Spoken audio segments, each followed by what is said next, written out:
Mais arrêtez Bon, je pense qu'aujourd'hui, c'était important qu'on soit là.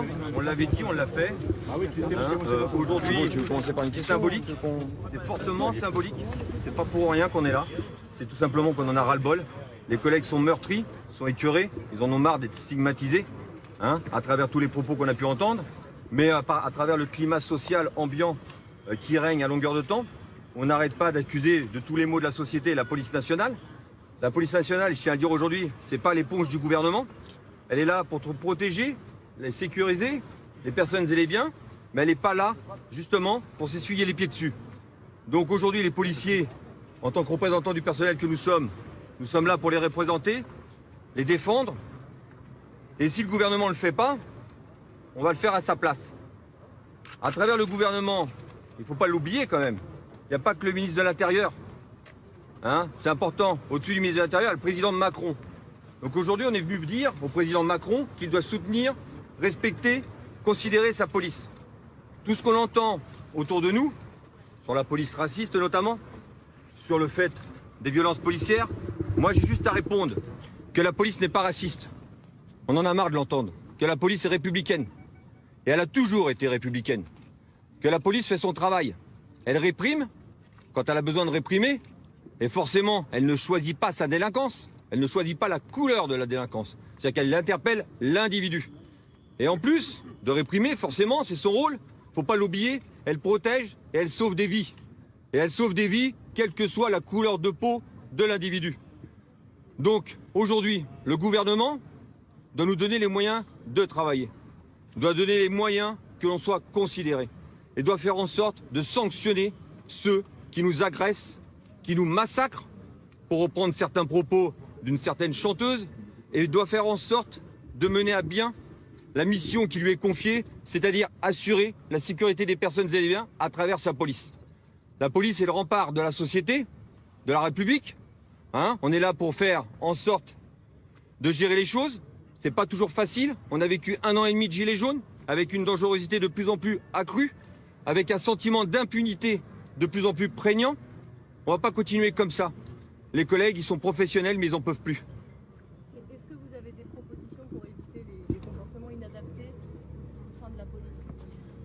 Les seules propositions qu'on peut avoir, mais tout le monde doit les connaître, c'est-à-dire sanctionner ceux qui agressent la police et à travers la police, ceux qui agressent l'État.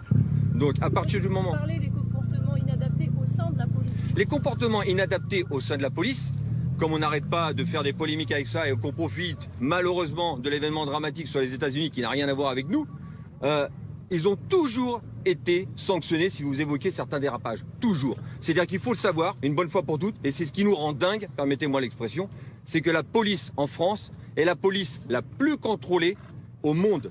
Donc, quand il y a certains dérapages par une infime minorité, ne stigmatisez pas l'ensemble des policiers. Les policiers sont exemplaires et professionnels. Et s'essuyer sur le dos des policiers parce qu'on n'a pas le courage de faire autrement, et le gouvernement, à travers le président, qui n'a pas le courage d'assumer certains actes, on en a marre de tout ça. C'est-à-dire que nous, on est là pour assurer l'ordre, pour faire en sorte d'avoir une certaine sérénité, une tranquillité de vie, mais on n'est pas là pour être stigmatisé à longueur de temps. Donc s'il y a... Comment ? Mais appeler à la démission du ministre, c'est trop facile. Nous, on est là pour dire que la police, elle protège des vies, elle sauve des vies, et elle interpelle les individus, et elle choisit encore une fois pas sa délinquance. Et on dit que s'il n'y a pas de police, il n'y a pas de paix. Donc ceux qui ne veulent pas de police, on est les gardiens de la paix, ceux qui ne veulent pas de police, c'est ceux-là qui veulent le chaos, c'est ceux-là qui veulent la dictature, et on ne sera plus dans un pays démocratique. Donc demander la démission du ministre, c'est trop facile. Le ministre est infusible. C'est pour ça que j'interpelle notamment le président de la République, où on lui demande d'être reçu, peut-être. Parce que lui aussi, il peut exprimer sa considération et son respect envers les policiers. Lui aussi, il pourrait parler un petit peu plus des policiers et dire qu'il est avec eux et derrière eux. À travers ces discours que vous avez entendus les uns les autres, et notamment au Covid-19, il a cité les policiers. Rappelez-vous, quasiment en dernier. Et à longueur de temps, on a fait juste notre rôle. Bien entendu, on a fait notre rôle. Bien entendu, on est là pour faire respecter le confinement. Mais bien entendu, on a besoin de soutien.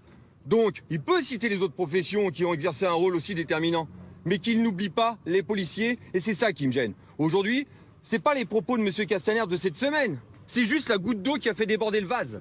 C'est-à-dire que cette goutte d'eau, c'est par rapport au climat social ambiant. Et ça fait des semaines que ça dure. Quand vous autorisez et vous cautionnez presque par l'intermédiaire de sa porte-parole des manifestations qui devraient être interdites à cause d'une crise sanitaire et qu'on se satisfait d'avoir quelques abribus brûlés ou de poubelles vandalisées ou autres voitures, et on dit que ça s'est pas mal passé. Mais non, aujourd'hui c'est interdit. Et la porte-parole du gouvernement, elle ferait mieux de revoir et revisiter sa copie, parce qu'elle ferait mieux de voir et soutenir la police, chose qu'elle n'a pas fait. Donc évidemment que les propos de Castaner ont été les malvenus, mais c'était la goutte d'eau, c'est l'exaspération des collègues. Les collègues n'en peuvent plus. Il faut savoir que ça fait des semaines, des mois que ça dure. Et je trouve que malgré notre frustration, notre crispation, notre cristallisation, notre stigmatisation, on a toujours été présent, on a toujours fait notre rôle et le mieux qu'on pouvait avec, et c'est important de le souligner, le peu de moyens matériels nécessaires. Parce que la police nationale, quand on regarde avec quoi elle peut travailler et comment elle peut travailler, et quand on voit derrière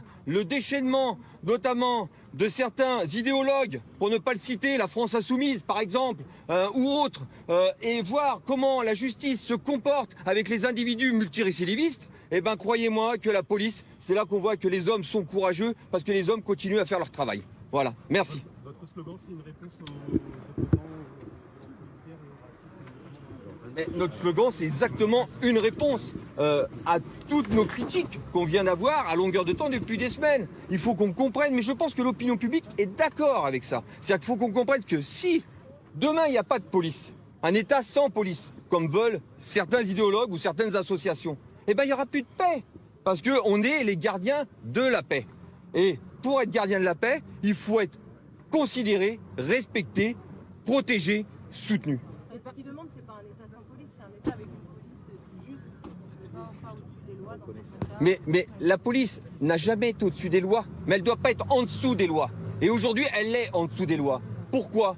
Tout simplement parce que nous, rappelez-vous, même si on nous dit aujourd'hui que c'est un oxymore, mais après il y a eu d'autres voix qui se sont élevées, hein, nous c'est le soupçon de racisme. Dans quel pays, dans quel État on pense un soupçon de racisme? La présomption d'innocence, elle existe pour le policier. Et pourtant, elle est bafouée. Nous, c'est la présomption de culpabilité. Et ça fait partie de la goutte d'eau. Donc la police, elle fait son travail. Il y a des enquêtes à la longueur de temps internes. Il y a un déchaînement, même, administratif, parfois judiciaire. Et les enquêtes, laissez-les finir. Le problème de ces idéologues, c'est qu'ils terminent l'enquête avant même qu'elle soit terminée elle-même.